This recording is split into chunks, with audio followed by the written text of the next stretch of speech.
Hello everyone. आज का हमारा जो टॉपिक है ये है powers and duties of A company liquidator in compulsory winding up, section number 290। तो देखिए, जैसे कि मैं आप लोगों को ऑलरेडी बता चुका हूँ कि वाइंडिंग अप की जो प्रोसीजर होती है ये दो तरह से होती है। एक होता है कंपल्सरी वाइंडिंग अप और एक होता है वॉलेंट्री वाइंडिंग अप। तो अगर कंपल्सरी वाइंडिंग अप करें तब भी हमें एक लिक्विडेटर की ज़रूरत है, अगर हम वॉलेंट्री वाइंडिंग अप करते हैं तब भी हमें एक लिक्विडेटर की ज़रूरत पड़ती है। लेकिन आज हम पढ़ने की कोशिश करेंगे कि इस लिक्विडेटर की पावर्स क्या होती हैं in case of compulsory winding up. बेटा मैं क्या कह रहा हूं कि कंपल्सरी वाइंडिंग अप के दौरान एक लिक्विडेटर की पावर्स क्या होती है, ये हमें आज के लेक्चर में समझना है। ठीक है, तो स्टार्ट करते हैं। The company liquidator can exercise certain powers subject to the directions and overall control of the tribunal। तो बेटा सबसे पहली चीज ये कि कंपल्सरी वाइंडिंग अप को हम लोग दूसरा क्या कहते हैं, winding up by the tribunal. यानी यहाँ पे कंपनी का जो पूरा वाइंडिंग अप होता है ये ट्रिब्यूनल करता है, एनसीएलटी करता है। तो जाहिर सी बात है अगर company liquidator in case of compulsory winding up अपनी पावर्स को एक्सरसाइज करता है तो उसको डायरेक्शन यानी निर्देश और पूरा कंट्रोल उस कंपनी लिक्विडेटर के ऊपर किसका होगा, ट्रिब्यूनल का होगा। ठीक है बेटा, आप लोग मेरी बात को ध्यान से समझिएगा। लिक्विडेटर की पावर्स हम लोग पढ़ रहे हैं कंपल्सरी वाइंडिंग अप में। कंपल्सरी वाइंडिंग अप को हम वाइंडिंग अप बाय ट्रिब्यूनल भी कहते हैं। तो क्योंकि यहाँ पे ट्रिब्यूनल की तरफ से वाइंडिंग अप हो रहा है यानी जो लिक्विडेटर है उसके ऊपर पूरा पावर, पूरा डायरेक्शन उसको देना, पूरा उसको कंट्रोल करना, ये सारा काम किसका होगा, ट्रिब्यूनल होगा। ट्रिब्यूनल उसको पूरी तरह से कंट्रोल करेगा और उसे डायरेक्शंस भी यहाँ पे देगा। तो ये हमारे फर्स्ट पॉइंट का मीनिंग है। ठीक है बेटा, the tribunal may require the company liquidator to perform any other duty. और यहाँ पे जो पावर्स और फंक्शंस की बात कही गई है उसके अलावा भी अगर कोई पावर्स एक्सरसाइज करने हैं, कोई फंक्शंस एक्सरसाइज करने हैं, कोई ड्यूटी पूरी करनी है तो वो भी उस कंपनी लिक्विडेटर को ट्रिब्यूनल ही बताएगा। ठीक है बेटा, अब हम यहाँ पे देखते हैं कि कंपनी लिक्विडेटर की पावर्स क्या होती हैं। तो सबसे पहला पॉइंट हम देखते हैं बेटा, ए पॉइंट अगर आप पढ़ेंगे जैसे आप लोग को दिख रहा होगा तो यहाँ पे दिया है to carry on the business of the company so far as may be necessary for the beneficial winding up of a company। मैंने आप लोगों को बहुत अच्छे से बताया था कि जब कंपनी का वाइंडिंग अप होता है तो क्या कंपनी बंद हो जाती है? नहीं, वाइंडिंग अप का मतलब ये नहीं है कि कंपनी बंद हो गई। वाइंडिंग अप की प्रोसीजर जब ख़त्म होती है तब आप कह सकते हो कि हाँ अब जो कंपनी है वो क्या हो चुकी है, एक डिसॉल्व कंपनी हो चुकी है। तो जिस दौरान कंपनी का वाइंडिंग अप हो रहा है, वाइंडिंग अप की जब प्रोसीजर चल रही है तो उस वक्त कंपनी अपने बिजनेस को कैरी आउट कर सकती है। लेकिन वो बिजनेस कंपनी कैरी आउट करेगी सिर्फ और सिर्फ इसलिए, क्या लिखा है यहाँ पे आप पढ़िए, for the beneficial winding up of the company, ताकि कंपनी का जो वाइंडिंग अप है वो अच्छे तरह से हो जाए, उसको काफ़ी बेनिफिट प्रोवाइड हो। तो बेटा ए पॉइंट से मैं आपसे एक क्वेश्चन पूछना चाहता हूँ, क्या जब कंपनी का वाइंडिंग अप शुरू हो जाता है तो क्या उस वक्त कंपनी अपने बिजनेस को कैरी आउट कर सकती है? बिल्कुल, वाइंडिंग अप के दौरान भी बिजनेस कैरी आउट करेगी कंपनी। कौन ये कैरी आउट करेगा? दूसरा प्रश्न मेरा ये है, लिक्विडेटर कैरी आउट करेगा। तीसरा, ये बिजनेस अब किस लिए कैरी आउट होगा? ये बिजनेस अब सिर्फ इसलिए कैरी आउट होगा ताकि कंपनी का जो वाइंडिंग अप है वो अच्छे तरीके से हो जाए। ठीक है बेटा, अब बी पॉइंट को आप पढ़िए। बी पॉइंट को आप पढ़ेंगे तो उसमें लिखा है to do all the acts and to execute in the name and on the behalf of the company all deeds, receipts, other documents and for that purpose to use when necessary the company seal. Okay, यहाँ पे क्या लिखा हुआ है बेटा? इसका मतलब ये होता है, यहाँ पे इसको पढ़ने का तरीका पहले हमें समझना होगा। इसको पढ़ने का तरीका है to do all acts in the name and on behalf of the company, ये पहला पॉइंट बनेगा आपका।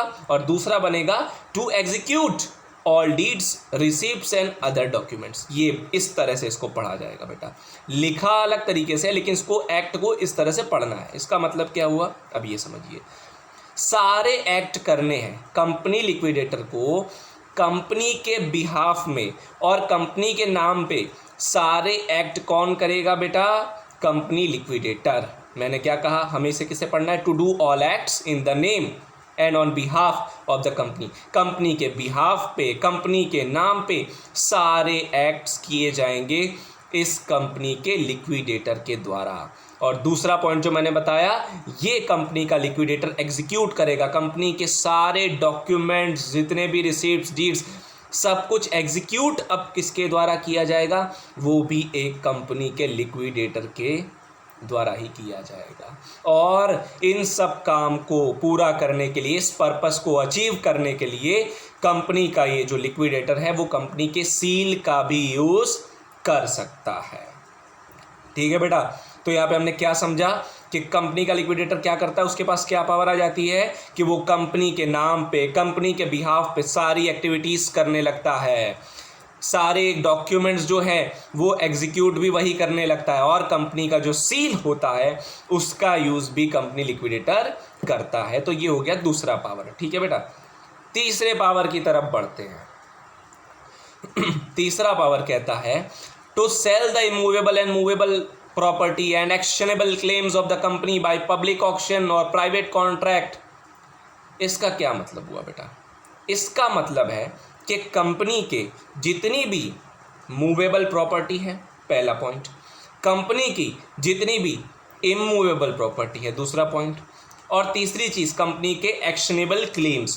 कंपनी की मूवेबल प्रॉपर्टी, कंपनी का एक्शनेबल क्लेम्स, कंपनी की इमूवेबल, मूवेबल जितनी भी प्रॉपर्टीज़ हैं, ठीक है, इसको सेल करने का भी पावर आ जाता है। किसके पास ये पावर आता है, कंपनी के लिक्विडेटर के पास।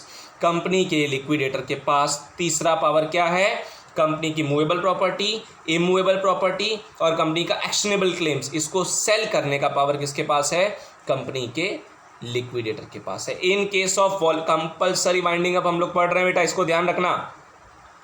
एक और चीज़ समझ लो, अब उस इमूवेबल प्रॉपर्टी को, मूवेबल प्रॉपर्टी को वो किस तरह से सेल करना चाहता है, ये टोटली उसके ऊपर डिपेंड करता है। वो चाहे तो पब्लिक ऑक्शन करवाए, वो चाहे तो प्राइवेटली किसी को सेल कर दे, ऑक्शन करे, सेल कर दे प्राइवेटली, वो उसके ऊपर डिपेंड करता है। लेकिन ये पावर भी किसके पास दी गई है, कंपनी के लिक्विडेटर के पास दी गई है। ये तीसरी पावर है बेटा उसकी। चौथी पावर अब आप लोग पढ़िए डी में, to sell the whole of the undertaking of the company as a going concern. Undertaking of the company, undertake करना यानी क्या, जिम्मा उठाना, हिंदी में अगर मैं कहूँ तो जिम्मेदारी लेना, रिस्पॉन्सिबिलिटी लेना, प्रॉमिस करना कि मैं कुछ करूँगा। कंपनी ने जितनी भी जिम्मेदारियाँ ली हैं उन सबको सेल करना, यानी अगर मान लीजिए कोई कंपनी है, उसने किसी दूसरी कंपनी के शेयर्स वगैरह खरीद रखे हैं, उनको कुछ अंडरटेकिंग उनके लिए कर रखी है, तो वो सारी चीज़ें सेल कर दी जाए। क्यों कर दी जाए, क्योंकि कंपनी ने क्या कर रखा है, अंडरटेकिंग की है ना, जिम्मा उठाया है ना। अब कंपनी का तो वाइंडिंग अप हो रहा है खुद का, तो खुद की जिम्मेदारी उठा नहीं पा रही है, दूसरी किसी कंपनी की, दूसरे की, इंडिविजुअल की क्या जिम्मेदारी उठाएगी कंपनी, क्या उठा सकती है, नहीं उठा सकती। तो ये चौथा पॉइंट हुआ, to sell the whole of the undertaking of the company as a going concern. ये कंसर्न है, यहाँ पे चिंता का विषय है कि कंपनी जो है वो अपनी रिस्पॉन्सिबिलिटी नहीं ले पा रही है, तो वो किसी अदर कंपनी की, किसी इंडिविजुअल की रिस्पॉन्सिबिलिटी क्या लेगी, तो उन सब चीज़ों को भी सेल कर दिया जाए, ताकि कंपनी के ऊपर जो रिस्पॉन्सिबिलिटी है, कंपनी के ऊपर जो जिम्मेदारी है, वो कहीं ना कहीं थोड़ी कम हो जाए बेटा। ठीक है, पांचवा पॉइंट समझिए, to raise any money required on the security of the assets of the company. आपको पता है कि वाइंडिंग अप के दौरान कंपनी के एसेट्स भी बेचने पड़ सकते हैं। एसेट्स में क्या आता है, कंपनी की मशीन, कंपनी का फर्नीचर, कंपनी का कुर्सी टेबल, हर एक चीज़ कंपनी का एसेट्स है। तो बेटा यहाँ पे पांचवा पॉइंट क्या करता है, टू रेज मनी, पैसा रेस करना है। कंपनी लिक्विडेटर का क्या काम है कि वो पैसे को क्या करेगा, रेस करेगा। किस लिए, on the security of the assets of the company, ताकि कंपनी के जो एसेट्स हैं, कुर्सी टेबल मशीन जितनी भी चीज़ें हैं उनको सिक्योरिटी दी जा सके, ऐसा ना हो कि वो भी बेचना पड़ जाए कंपनी को, ऐसे दिन ना आ जाए, तो उसको लेकर यहाँ पे बात कही गई है। तो बेटा यहाँ पे क्या 5 चीज़ें मैंने आपको बताई बेटा, 5 पावर मैंने क्या बताए, कंपनी का के पूरे बिजनेस को कौन कैरी आउट करेगा, यहाँ पे कंपनी का लिक्विडेटर। किस लिए बिजनेस कैरी आउट होगा, प्रॉफिट कमाने के लिए, वो कुछ पर्पस तो रहा नहीं है, वाइंडिंग अप अच्छे से हो जाए इसलिए। कंपनी के नाम पे, कंपनी के बिहाफ पे सारी एक्टिविटी कौन करेगा, लिक्विडेटर करेगा। कंपनी की प्रॉपर्टीज़ को कौन सेल करेगा, लिक्विडेटर करेगा। कंपनी की सारी अंडरटेकिंग कौन सेल करेगा, लिक्विडेटर। एसेट्स को सिक्योर करने का काम कौन करेगा, लिक्विडेटर। ठीक है बेटा, अब अगले पॉइंट की तरफ बढ़ा जाए। यहाँ पे एफ पॉइंट क्या कहता है, टू इंस्टीट्यूट और डिफेंड एनी सूट, प्रोसिक्यूशन और अदर लीगल प्रोसीडिंग, सिविल और criminal, in the name and on the behalf of the company.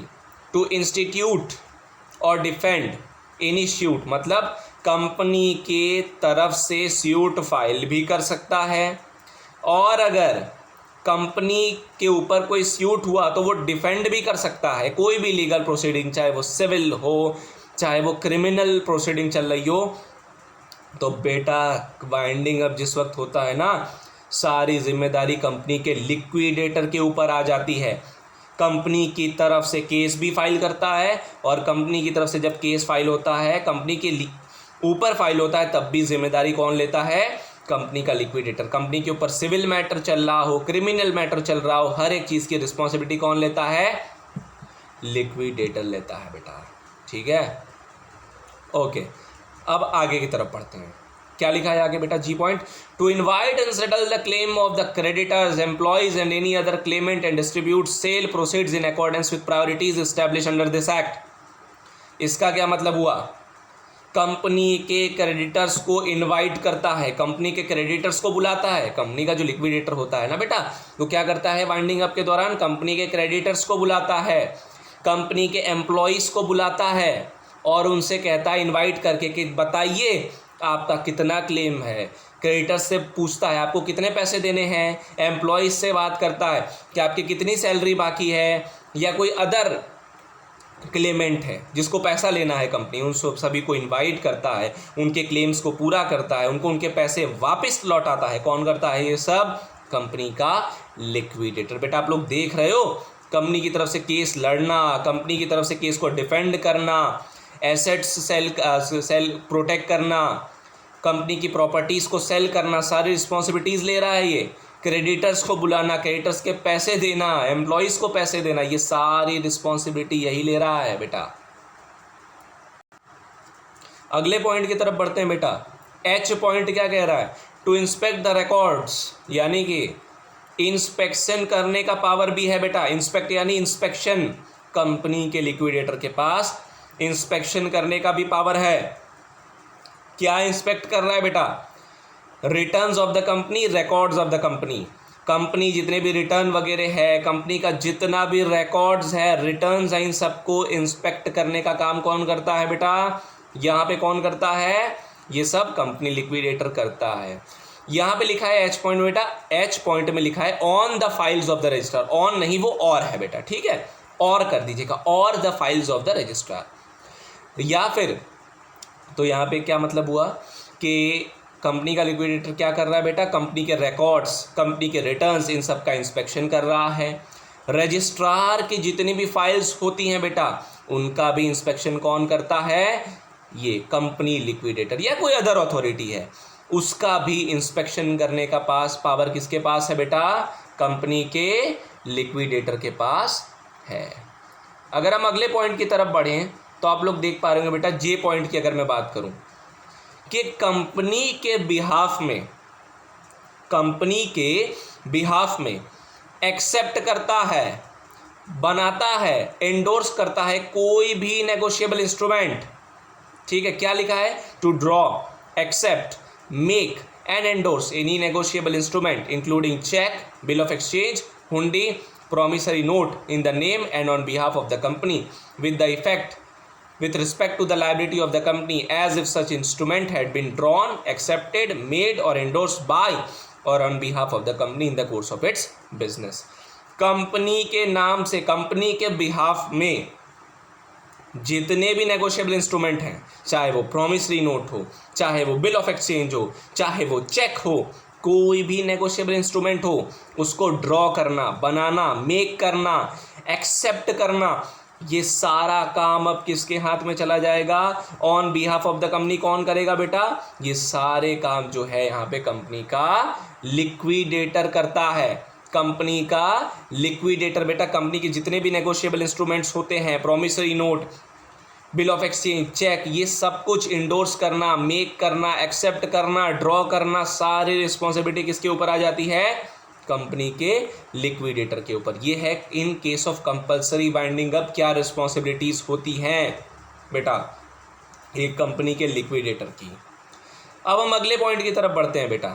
अगला पॉइंट हमसे कहता है कि to obtain any professional assistance from any person और appoint any professional in discharge of its duties, obligation and responsibilities and for protection of the assets of the company, appoint an agent to do any business which the company liquidator is unable to do himself। इसका क्या मतलब हुआ बेटा कि अगर अब company का liquidator है जो वो चाहता है कि उसे थोड़ा सा असिस्टेंस मिले, उसे थोड़ा सा सपोर्ट मिले, सपोर्ट, एड, हेल्प चाहिए भाई कंपनी लिक्विडेटर को। अब हेल्प चाहिए क्यों? ताकि वो अपनी ड्यूटीज़ को अच्छे से पूरा कर सके, फुलफिल कर सके, अपनी रिस्पॉन्सिबिलिटीज़, अपने ऑब्लिगेशंस को पूरा कर सके। इन सब काम को करने के लिए उसे एक प्रोफेशनल असिस्टेंस चाहिए, किसी की हेल्प चाहिए। तो यहाँ पे क्या लिखा है कि वो किसी की हेल्प ऑब्टेन कर सकता है, प्लस अगर वो चाहे तो किसी प्रोफेशनल को अपॉइंट भी कर सकता है। बेटा क्या वो किसी की हेल्प ले सकता है कंपनी लिक्विडेटर? बिल्कुल ले सकता है। ऑब्टेन लिखा है यहाँ पे, to obtain any professional assistance, help ले सकता है। प्लस दूसरा पॉइंट, अगर वो चाहे तो किसी प्रोफेशनल को अपॉइंट भी कर सकता है। ठीक है बेटा। और एक और पावर समझ लीजिए कि कंपनी के लिक्विडेटर की एक और पावर, वो ट्रिब्यूनल को अप्लाई कर सकता है बेटा। क्या कर सकता है? ट्रिब्यूनल को अप्लाई कर सकता है। किस लिए? वो ट्रिब्यूनल को अप्लाई करेगा ताकि ट्रिब्यूनल कुछ ऑर्डर दे उसको, किसको? लिक्विडेटर को कुछ डायरेक्शन दे। कौन दे? ट्रिब्यूनल। आपको मैंने पहले ही बताया था कि अगर कोई है जो कंपल्सरी वाइंडिंग अप में लिक्विडेटर को डायरेक्शंस देता है, डायरेक्टर को कंपल्सरी वाइंडिंग अप में अगर कोई लिक्विडेटर को कंट्रोल में रखता है तो वो और कोई नहीं बल्कि ट्रिब्यूनल खुद है। ठीक है बेटा। तो ये अप्लाई करेगा ट्रिब्यूनल को और ट्रिब्यूनल से कहेगा कि ये ऑर्डर पास करिए या ये डायरेक्शन पास करिए ताकि मैं अच्छे से कंपनी का क्या करवा सकूं? वाइंडिंग अप करवा सकूं। तो जैसे कि आपने देखा यहाँ पे बहुत सारे जो हैं पावर्स हैं बेटा, ये सारे एक्सरसाइज करने हैं in case of compulsory winding up by the company liquidator. अब हम बेटा अपने अगले पॉइंट की तरफ बढ़ते हैं जो कि है पॉइंट एम। पॉइंट एम क्या कहता है बेटा? आप पढ़ने की कोशिश कीजिए इसको। टू टेक ऑल एक्शंस, यानी कंपनी लिक्विडेटर के पास पावर है कि वो एक्शंस ले सकता है। इसको पढ़ना कैसे है ये समझा रहा हूँ। एक्शन ले सकता है। किस लिए एक्शन लेगा? ताकि वो कंपनी का वाइंडिंग अप अच्छे से करवा सके, कंपनी के एसेट्स को अच्छे से डिस्ट्रीब्यूट करवा दे, एसेट्स को डिस्ट्रीब्यूट करवाना, अपनी ड्यूटीज़ को, अपने ऑब्लिगेशंस को डिस्चार्ज कर सके बेटा, अपने फंक्शंस को एज अ कंपनी लिक्विडेटर अच्छे से परफॉर्म कर सके। इसलिए ये एक्शंस ले सकता है, स्टेप्स ले सकता है बेटा। किसी भी पेपर, किसी भी डीड, कोई भी डॉक्यूमेंट, कोई भी पिटीशन, कोई भी एफिडेविट, इन सब के ऊपर साइन कर सकता है, एग्जीक्यूट कर सकता है, इन पेपर्स को वेरीफाई भी कर सकता है बेटा। इसको पढ़ने का तरीका आना चाहिए बेटा कि बेयर की लैंग्वेज में कहना क्या चाहता है। मतलब इसका ये है कि ये एक्शन ले सकता है। तोड़ के पढ़िए। To take all such actions, action ले सकता है। किस लिए? यहाँ पे 3 पॉइंट, कंपनी का वाइंडिंग अप करवाने के लिए, कंपनी के एसेट्स को डिस्ट्रीब्यूट करने के लिए और अपनी ड्यूटीज़ और ऑब्लिगेशंस को पूरा करने के लिए। दूसरा पॉइंट क्या बनेगा? स्टेप्स ले सकता है। किस लिए? डिस्ट्रीब्यूशन ऑफ एसेट्स के लिए, वाइंडिंग अप के लिए और अपनी ड्यूटीज़ एंड ऑब्लिगेशंस को पूरा करने के लिए। तीसरा पॉइंट क्या बना? देखिए पॉइंट्स बनते जा रहे हैं यहाँ पे। तीसरा क्या बनेगा? पेपर्स को वेरीफाई कर सकता है, डीड्स को, डॉक्यूमेंट्स को, इन सबको वेरीफाई कर सकता है, एफिडेविट को वेरीफाई कर सकता है, साइन कर सकता है, एग्जीक्यूट भी कर सकता है। किस लिए? कंपनी की वाइंडिंग अप को अच्छे से करने के लिए, एसेट्स को डिस्ट्रीब्यूट करने के लिए और अपनी ड्यूटीज़ एंड ऑब्लिगेशंस को एज अ कंपनी लिक्विडेटर पूरा करने के लिए। तो ये थे बेटा आपके powers of the company liquidator. ठीक है।